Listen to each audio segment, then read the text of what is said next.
as of now we have recovered 21 two-wheelers of various makes, and we have arrested 12 accused in this case, and some of the vehicles we are in the process of identifying the owners of the vehicles.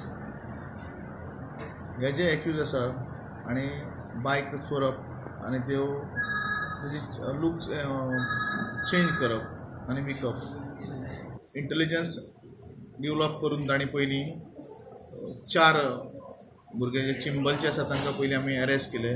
Vighnesh, Vardhan, Tushar, युवराज हांकां arrest पयलीं केले आनी आमी crime number 130 of 19 ऑडिटेट केलो. आनी ते detect करता आसतना आमकां 4 व्हेकल 4 एक्युजां कडल्यान मेळ्ळ्यो.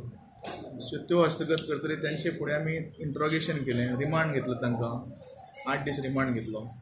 आनीक तांचो रिमांड घेवन तांकां इंट्रोगेशन करता आसतना आमकां आनी 4 एक्युजांची नांवां फुडें आयलीं. तातूंत भितर एक दयानिधी म्हणून आसा जो ओरिसा रावपी, सोनू कुमार हो झारखंडचो, साहिल शेख हो तिस्क सावर्ड्यां रावपी, आनीक शिवा पाटील हो कर्नाटकाचो. हांकां अरेस्ट केले.